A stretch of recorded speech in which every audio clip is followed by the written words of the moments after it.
Después de 3 días, hoy es ya el cuarto que estamos aquí en Copenhague, salimos ya de aquí, de este área, que lo que tiene, nos ha gustado, está bastante bien, tiene que está al lado del puerto, la marina, o sea que es muy agradable, tiene arbolitos y se está bastante bien. Y luego tiene el metro tiene el metro como a 1 kilómetro andando y ya desde ahí pues te puedes recorrer muy bien Copenhague.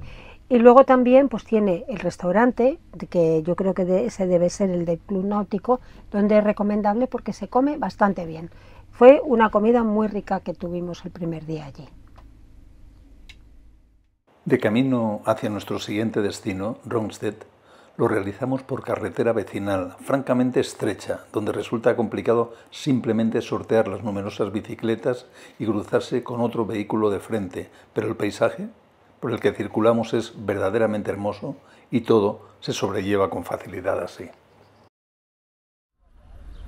Ahora ya en Rungsted, que es similar a de donde venimos, tenemos justo el aparcamiento con el Club Náutico al lado, y hoy vamos a visitar, la idea era la casa de Karen Blixen, la autora de Memorias de África, que nos hace muchísima ilusión. Ya iremos viendo a ver qué tal. De momento no hemos encontrado dónde hay que sacar el ticket, es un poco misterioso, esperemos encontrarlo ahora. Vamos a dar un paseíto por aquí y ver si comemos algo. Estamos comiendo aquí en el puerto en un restaurante que es asiático, tiene comida tailandesa y demás, y las cervezas, bueno, no tienen local, y entonces es concretamente esta es tailandesa, que ahí se pueden ver los elefantitos. Y bueno, como veis son pequeñitas. Ahora veremos qué tal está lo que nos traigan. Nos han traído unos rollitos, salmón, y estamos esperando un curry de pollo, creo. Llega el curry, que también está muy rico, así que comida tailandesa en Dinamarca, en un lugar donde vamos a tener memorias de África en este mismo país.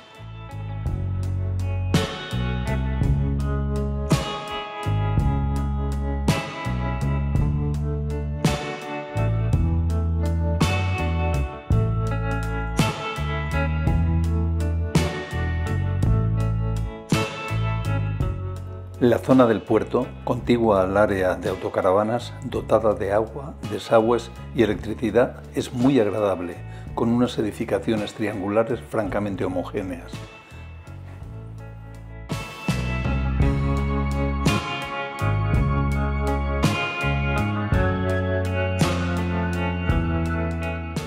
Muy cerca, justo enfrente del puerto, queda la que fue la última residencia tras regresar de África de Karen Blixen, cuyo verdadero nombre de nacimiento era Karen Dinesen, la escritora danesa nacida y fallecida en esta misma localidad. Encontramos cerrada su casa museo, pero tenemos plena libertad para pasear por sus jardines, cosa a la que nos aplicamos inmediatamente. Casi como si de una peregrinación se tratara, hemos venido con la idea fija de venir a Dinamarca e ir a visitar la vivienda de Karen Blixen, que como recordaréis todos, porque vamos a ver, de los que estáis aquí, ¿quién no ha visto la película de Memorias de África? Que levante la mano. Bien, ya veo. Vale, pues efectivamente, es una película súper famosa, con una música extraordinaria y con una interpretación de actores maravillosa y con unos paisajes pues únicos. Cuando regresó de África, después de la muerte de su compañero, en la película era Robert Redford, en la realidad era Fitz Hatton, pero volvió después de la muerte de Fitz Hatton y estuvo aquí todavía viviendo 31 años, donde murió y donde vamos a ver ahora dentro de un momentito su tumba. La verdad es que es todo como muy romántico, como muy maravilloso, y el entorno que han creado para mostrar toda la vida de esta mujer, la verdad es que sigue siendo muy enternecedor. Karen dejó dicho antes de morir que deseaba que todo este espacio en el futuro pudiera ser una especie de respiro en medio de la ciudad.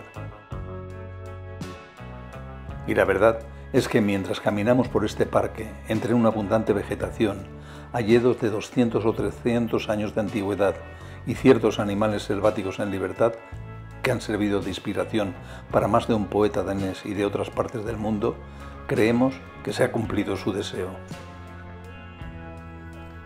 Y casi sin darnos cuenta, extasiados por este idílico ambiente, llegamos hasta su tumba. Bajo este árbol centenario, tricentenario, concretamente un haya, reposan en esta pequeña tumba, apenas una lápida, los restos de Karen Blixen, esta mujer enamorada de África, que dejó allí buena parte de su vida, desde luego todas sus ilusiones y su amor a Fitz Hatton, que murió en un accidente de aviación. Una vez que regresó aquí, a su pueblo natal, a este pueblo aquí a pocos kilómetros de Copenhague, estuvo 31 años, como he comentado hace un momento, pero lo que hizo fue estar muy recluida aquí, haciendo lo que más le gustaba hacer. Venía a este mismo lugar donde está enterrada y se dedicaba aquí a lo que más le gustaba, que era escribir y soñar con aquel mundo africano.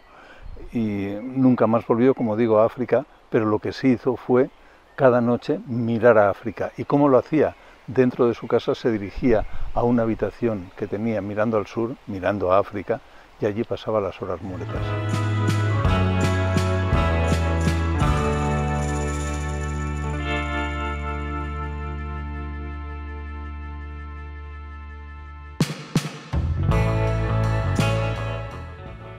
Tras pasar bastante rato junto a la tumba de Karen, continuamos nuestro paseo por este santuario de pájaros, plantas y algunos animales, como digo, y que fue creado por su voluntad manifestada testamentariamente, hasta llegar a una playa cercana, situada junto al parque y en las inmediaciones del animado puerto deportivo de Rungsted.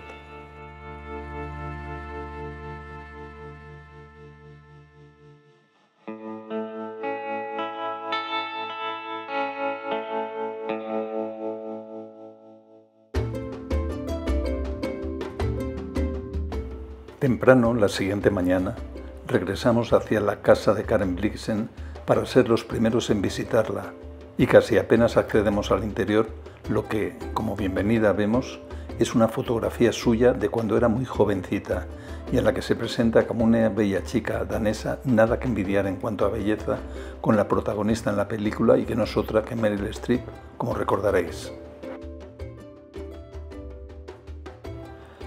Aquí vivió desde su regreso de África en 1931 y hasta su muerte en 1962, Karen.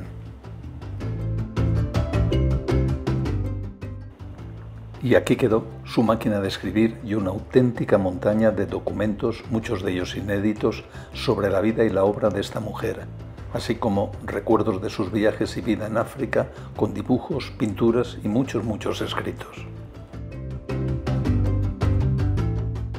Todas las dependencias de la casa se mantienen mayoritariamente como quedaron tras su muerte, por lo que constituyen un documento único sobre su modo de vida tras su regreso de la aventura africana. Porque se tiende a pensar en Karen Blixen exclusivamente como una granjera que intentó producir café con los indígenas kikuyos en África durante 17 años, olvidando que para los daneses es algo más, mucho más. Para ellos se trata de una escritura prolífica y muy brillante. Sus escritos han sido traducidos a numerosos idiomas diferentes al danés, siendo algunos de ellos muy conocidos, como los 7 cuentos góticos, los relatos de invierno, anécdotas del destino y sombras en la hierba, además de numerosos ensayos y colecciones epistolares. Por ello, observar en la casa muchos artículos étnicos traídos de África por ella, frescos y vivos como las flores que adornan muchos jarrones de la vivienda, es una delicia para el visitante. Y alguna foto del auténtico Dennis Finch Hatton, nada que ver tampoco con su imagen en la película encarnada por Robert Redford, junto a la de Karen tras su regreso de África, cercana a la habitación dormitorio de la mujer donde murió, de algún modo nos recuerdan el amor que la escritora profesó por el aventurero inglés.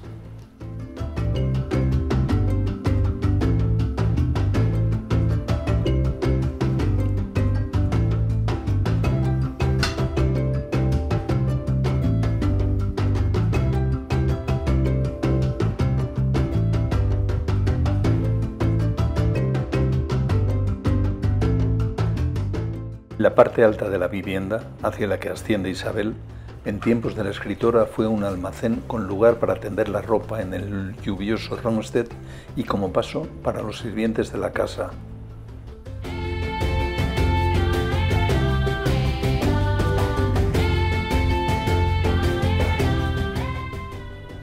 Actualmente esta zona recoge exposiciones temporales y una espléndida secuencia de fotografías de Karen a lo largo de su vida, en las que puede verse claramente su evolución física a lo largo de los años hasta momentos muy cercanos a su muerte, e incluso una fotografía muy curiosa con Marilyn Monroe.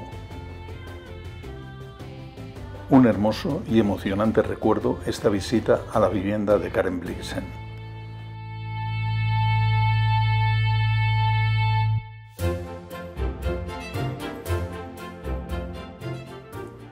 Pues el lugar al que nos dirigimos a continuación tiene un legendario atractivo y se encuentra apenas a unos kilómetros de Copenhague.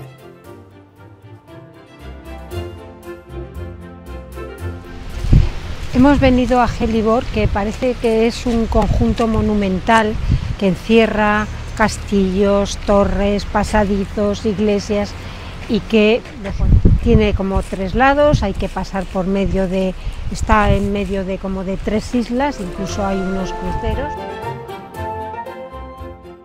La zona donde se alza el castillo de Hillerød es increíblemente verde, por lo que el paseo hasta sus inmediaciones se hace de un modo muy agradable. Unos frondosos jardines, uno barroco y otro de estilo románico, y las aguas del lago Strösen enmarcan este inmenso castillo de estilo renacentista construido sobre 3 pequeñas islas. Para darnos idea del tamaño del lugar, comentaré, como ya adelantó Isabel, que de mayo a octubre se realizan aquí mini cruceros de 30 minutos por el lago que rodea el inmenso castillo, con parada en 3 puertos diferentes. Entramos por la puerta norte, desde la que se accede hasta la fuente de Neptuno. Esta fuente es un impresionante hexágono adornado con estatuas de bronce que no son las originales, sino otras que hubo que poner en el siglo XIX, puesto que las primeras fueron robadas por las tropas suecas en 1659. Hoy se encuentran en una parte de Estocolmo que tuvimos ocasión de ver cuando hace algunos años visitamos esa ciudad. Tras esta fuente queda el inmenso castillo con sus 2 torres circulares gemelas cubiertas con una cúpula de cobre y que tampoco corresponden al diseño original, sino a los trabajos de modernización que se realizaron a mediados del siglo XVIII como testimonio de un barroco tardío. Un magnífico Rolls Royce plateado aparece como único vehículo autorizado en el acceso a Palacio. Isabel posa ante semejante monumento. Haciendo abstracción de esta circunstancia, desde aquí puede apreciarse claramente cómo todo el castillo guarda una espectacular unidad de estilo, lo que resulta muy agradable a la vista.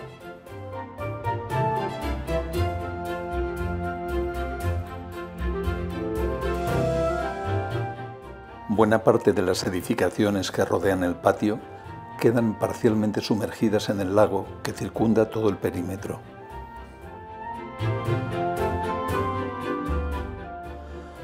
Un curioso puente Enese nos comunica con la isla más meridional, que está flanqueada por edificios para resguardo de los animales.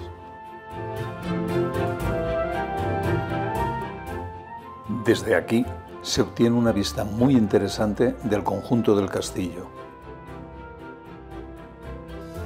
La salida se corresponde con la puerta de la ciudad del siglo XVIII. Nuevamente, desde la parte exterior, podemos obtener espectaculares panorámicas del conjunto de este poderoso Frederiksborg Slott, que parece que semejante masivo grupo de edificaciones estuvieran flotando sobre el lago.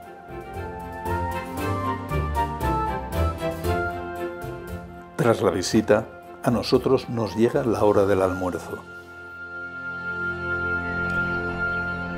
Una vez que hemos visitado este complejo de Hillerød, que es espectacular, yo decía, bueno, lo de Versalles no le tiene mucho que, o esto que envidiar a lo de Versalles. Es impresionante el complejo del castillo con todos los edificios y en los lagos por en medio, muy bonito, verdaderamente.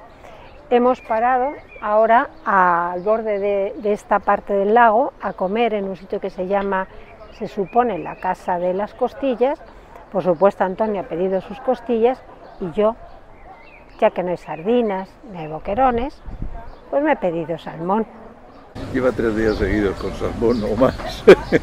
3 que llevo yo la cuenta. Y están buenísimos, la verdad es que se nota. Aquí el salmón es muy especial, merece la pena tomarlo.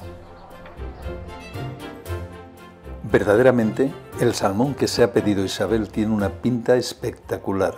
Parece más bien un chuletón de vaca que la parte de un pescado. Claro que, por otra parte, mis costillas no le van a la zaga.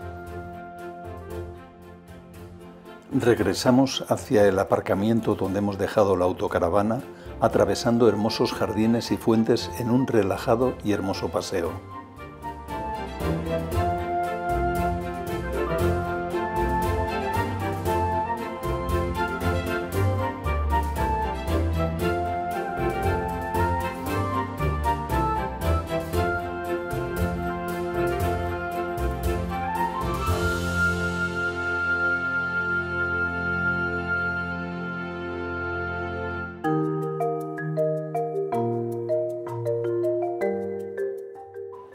De camino a la ciudad de Odense, ciudad de nacimiento del mundialmente famoso escritor de cuentos danés Hans Christian Andersen, nos cruzamos mientras atravesamos el puente que nos cambia de isla, desde la que hemos estado recorriendo estos días hasta su contigua la isla de Fyn, con un nutrido grupo de corredores ocupando el sentido opuesto a nuestra marcha en un concurrido maratón. La cantidad de personas jóvenes y no tan jóvenes que participan resulta impresionante, extendiéndose kilómetros y kilómetros que parece no tener fin. Aquí seguimos pasando el puente, que yo no he visto una cosa igual, ni de puente más largo ni de tanta gente corriendo un maratón. Finalmente, a marcha lenta, llegaremos al área de la ciudad de Odense, donde nuevamente aparcaremos junto a un canal de la ciudad en un delicioso entorno. Dispuestos ya a salir a hacer nuestra visita a la casa de museo de Christian Andersen, que está en donde estamos ahora, que se llama Odense. Os tenemos que contar un poco la epopeya de ayer para encontrar un sitio tan delicioso como en el que estamos ahora, que es un parque al lado del canal y en una especie de barrio muy agradable y que estamos a 700 metros del museo. Pero nos ha costado porque pusimos el navegador primero para ir a un lugar, estaba bastante lejos, al lado de zonas industriales, unas casas que ya es difícil encontrarlas aquí, pero muy feas y como cutres, y no nos gustó. Y entonces cogimos y nos fuimos para otros que se suponía que estaban más lejos, pero que eran lugares paradisíacos. Llegamos a los sitios y no había tales lugares, tampoco nos gustaron. O sea que nos hicimos una buena tournée hasta que por fin llegamos aquí, que teníamos dudas porque habíamos visto que había gente que decía que no cabían autocaravanas grandes y eso nos hizo dudar. Pero al final, efectivamente, claro que cabe, nos hemos podido meter en la hierba y encima, para bien, de suerte, en fin de semana es gratuito. Así que no podemos pedir más, cerquita, en un sitio precioso, en un parque maravilloso, así que muy contentos. Vamos a empezar la visita.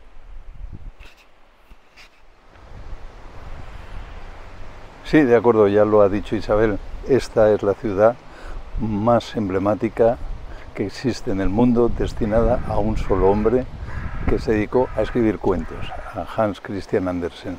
Pero también hay que decir que este hombre nació aquí, pero no vivió aquí todo el tiempo, puesto que solamente estuvo viviendo hasta que tenía 14 años y a partir de ahí, una vez que murió su madre, lavandera y alcohólica por cierto, y quedó huérfano de padre también, pues se tuvo que trasladar a Copenhague, donde empezó a buscar fortuna y lo consiguió esa fortuna y ese reconocimiento actualmente mundial.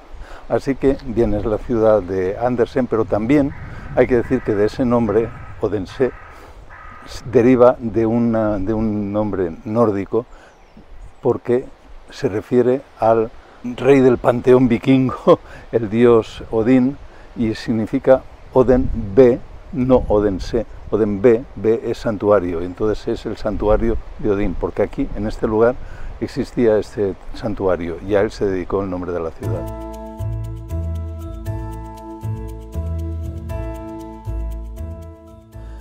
Y bien que esta ciudad hace honor a la presencia constante del recuerdo del escritor, desde museos a tiendas, parques infantiles o estatuas temáticas dispersas por todo el centro de la misma, de tal manera que mirando cualquier mapa de Odense, el nombre de Andersen aparece prácticamente por todas partes.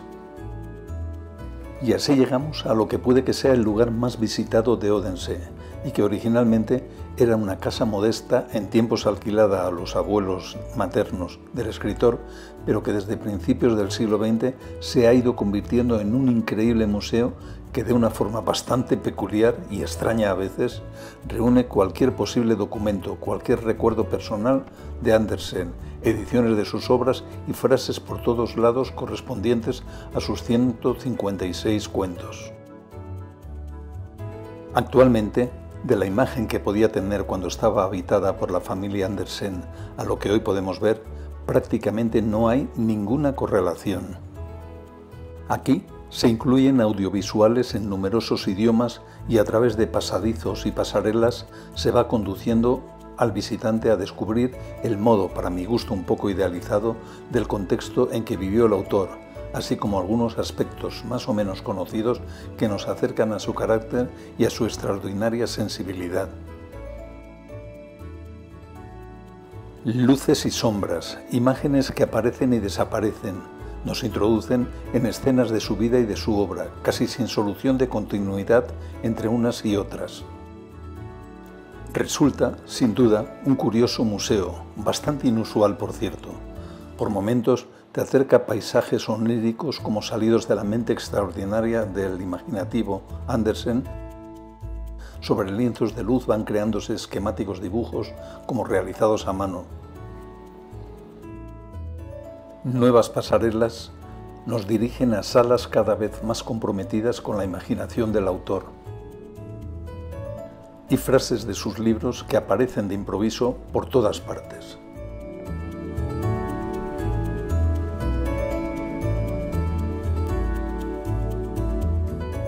Después de un nuevo corredor, hay incluso una colección convencional de algunos de sus libros y manuscritos, como si estuvieran recién confeccionados, y hasta una papelera que sugiere la cantidad de creaciones que fueron desestimadas por Hans.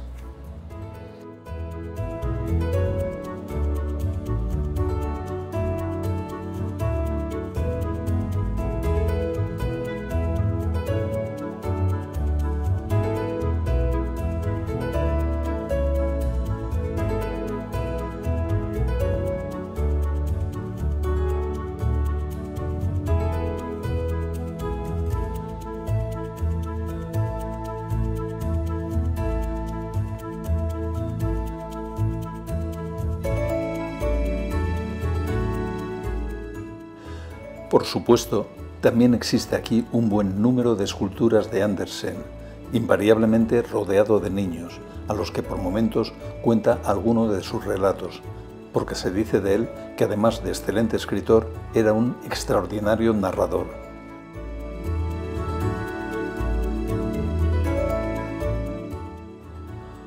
Uno puede llegar a perderse en este bosque de columnas de vidrio, mientras siguen apareciendo nuevas y sorprendentes imágenes y escenas de sus cuentos.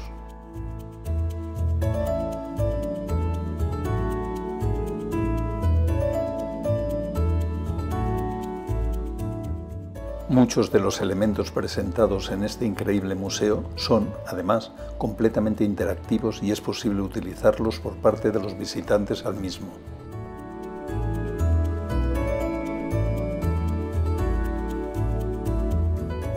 Podemos introducirnos y vivir dentro de sus cuentos.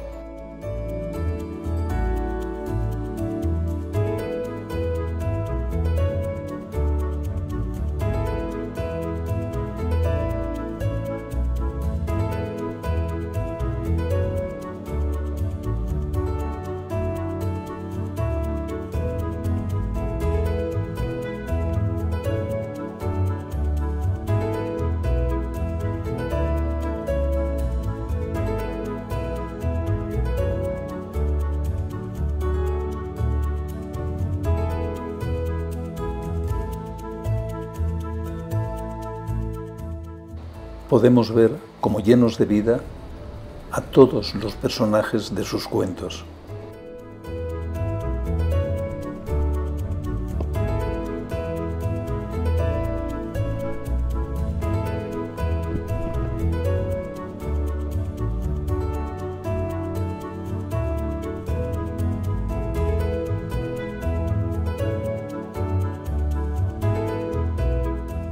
Incluso es posible vestirse con ropajes extraños y verse en un espejo con ellos sin necesidad de quitarse aquellos con los que uno entró en el museo.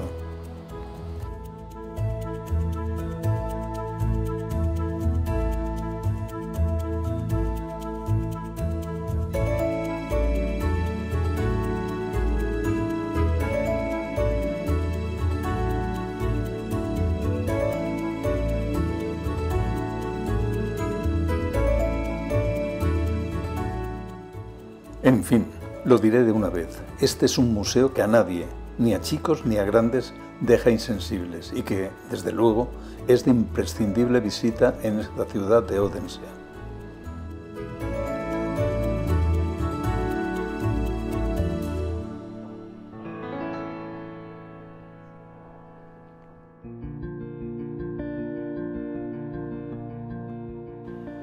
El barrio que contiene esta exposición está compuesto por pequeñas casas originalmente construidas entre los siglos XVIII y XIX que, merced a la cercanía al Andersenhus, es decir, al museo que acabamos de ver, han sido recuperadas, restauradas, modernizadas y en algunos casos totalmente reconstruidas.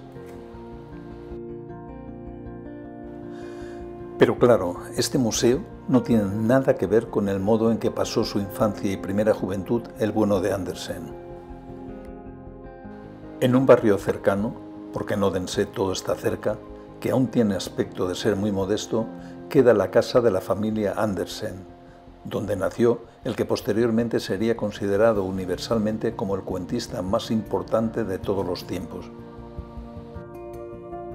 Y aquí, sí, aquí podemos darnos cuenta de la extrema pobreza en que vino al mundo el escritor, con una madre de profesión lavandera y alcohólica y un padre que se ganaba la vida muy modestamente como zapatero.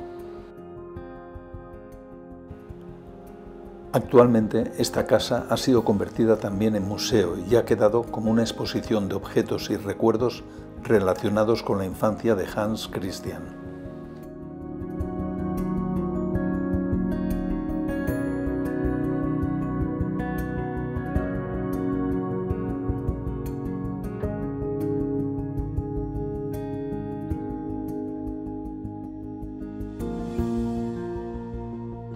Incluso podemos ver algunas imágenes que nos hablan de cómo era la ciudad de Odense en tiempos de Andersen e incluso de su casa natal.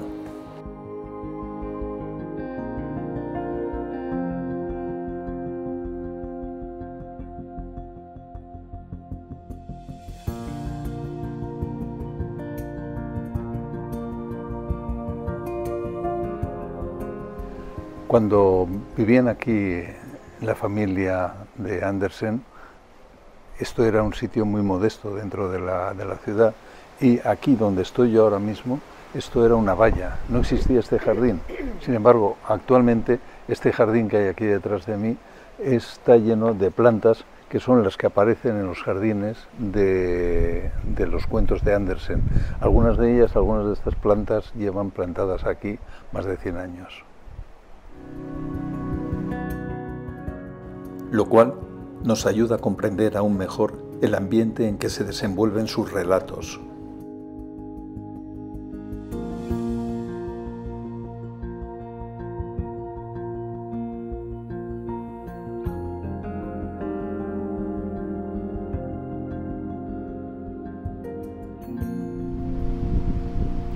Se puede decir que Hans Christian Andersen no lo tuvo fácil al comienzo de su vida durante mucho tiempo, ya que ya empezó siendo como diferente, marcado como diferente. Era un niño al que le gustaba mucho cantar, bailar, hacer teatro, y se distinguía pues una voz especialmente aguda, y en una ocasión que estaba haciendo una representación, pues empezaron a burlarse de él y decir que era como una mujercita. O sea que ya empezó sufriendo, pudiéramos decir, por esa diferencia que él tenía. Por otra parte, eran pobres, bastante pobres, pues él intentaba huir con su imaginación. Posiblemente también de ahí vino pues ese desarrollo tan grande que hizo, ¿no? Él imaginaba que en vez de ser hijo de un zapatero y de una lavandera, como realmente era, pues que era hijo de un hombre muy rico y muy próspero, un hijo ilegítimo, y que, bueno, pues eso le ayudaba, ¿no? Así que muchos cuentos, pues de alguna forma se basan, por un lado, en esa capacidad que usaba él de utilizar la imaginación para huir de un mundo, de su mundo, que era un mundo complicado, pobre, difícil, donde de alguna manera además era marginado. Se dice que incluso, o se puede pensar con bastante lógica, que el patito feo es una metáfora de aquello que él vivió, ¿no? Y él, una vez que muere el padre, pues ya deja el colegio, y es más, a su madre le había dicho que una anciana que estaba en el hospital le había dicho que tendría un hijo que sería un gran hombre, y la madre pues se lo contó a él. Más adelante él ya se marcha a Copenhague para empezar ahí a trabajar, e incluso curiosamente se reían de él por cómo escribía, porque escribía con faltas de ortografía. Entonces decidió publicar unos cuentos para niños. Realmente no había publicaciones para niños hasta entonces, ese género no existía. Entonces lo publicó diciendo que era solo para niños. Sin embargo, cuando se los leyeron, les gustó mucho a los adultos, no solo a los niños, sino también a los adultos. Y a partir de ahí pues empezó pues su éxito, su fama, y pues fue el creador de algunos cuentos que son internacionalmente conocidos, como puede ser La Sirenita. Esa fue la realidad de Andersen, pero es que hay más cosas aquí en Odense que parecen de cuento y que no fueron escritas por él. Solo el nombre de la Catedral de Odense nos resulta como salido de un relato para niños. Se trata de la Catedral de San Canuto. Sí, habéis oído bien, una catedral dedicada a un santo, Dios me perdone, que no sabía ni que existía. San Canuto, ahí es nada. Y sin embargo, se trata de un enorme templo gótico, realizado en ladrillo, como ocurre habitualmente en estas latitudes. Pero es que además se encontraba muy cerca de la iglesia de San Albano, un nombre también bastante peculiar, en cuyas cercanías en 1086 fueron asesinados el rey Canuto, no es broma, su hermano Benito y 17 hombres de su guardia. Y para acabarlo de arreglar, dentro de la propia iglesia se encuentra este comedor como si fuera el centro de cualquier vivienda y no un templo. Y ya, para colmo de las curiosidades, en la cripta que se encuentra bajo la catedral están los huesos perfectamente visibles del rey Canuto, que posteriormente fue santificado, así como la tumba de su hermano, del que afortunadamente no estamos obligados a contemplar sus huesos.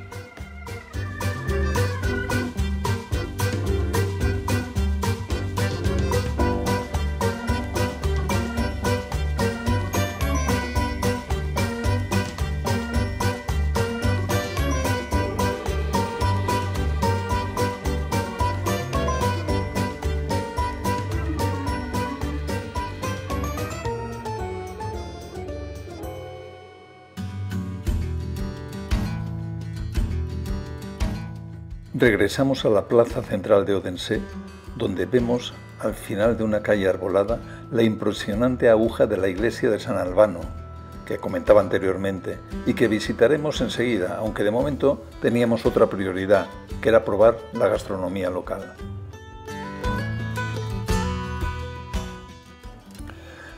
Con esa idea en la mente, recorremos arriba y abajo la Estergade, la calle con mayor número de restaurantes de la localidad, y donde hemos localizado en internet un restaurante muy conocido de aquí, que finalmente encontramos, pero... Veníamos a este restaurante, a Dengamle Pro, que es un restaurante clásico de aquí de Odense, y además uno de los más conocidos. Lo que ocurre es que no hemos podido entrar porque está cerrado. Es domingo, pero está cerrado, no sabemos por qué. Así que nos quedamos sin verlo. Y es desde hace varios siglos un sitio emblemático, un restaurante emblemático de esta ciudad. Muy decepcionados por ello, decidimos que hoy no comeremos. Así contribuiremos al mantenimiento de nuestra ya precaria línea, sobre todo la mía, que corre serio peligro con las numerosas y abundantes comidas y sus inseparables cervezas de los últimos días. Así que en estas condiciones, y ya que estamos muy cerca, decidimos aguantar un poco el hambre y entrar en la iglesia de San Albano, esa que veíamos desde la plaza con su gigantesca aguja, que si vista de lejos era impresionante, de cerca aún lo es más. Este entorno de estilo neogótico, nombre que se da en muchos casos a la copia moderna del mucho más antiguo estilo gótico, incluso del tardío, ya que esta iglesia fue iniciada a comienzos del siglo XX, hoy es punto de encuentro de inmigrantes alemanes, polacos e incluso católicos vietnamitas, que no es poco. Regresaremos así hacia la plaza central, puesto que vamos a dedicar el resto de la tarde aprovechando la deliciosa temperatura ambiente para pasear sin rumbo por esta localidad, que incluso sin centrarse exclusivamente en la figura de Hans Christian Andersen, ha sabido no solo conservar, sino también incrementar la belleza de su centro histórico, combinando el tamaño y ritmo de una ciudad universitaria, como es, con el recuerdo en cada rincón del escritor.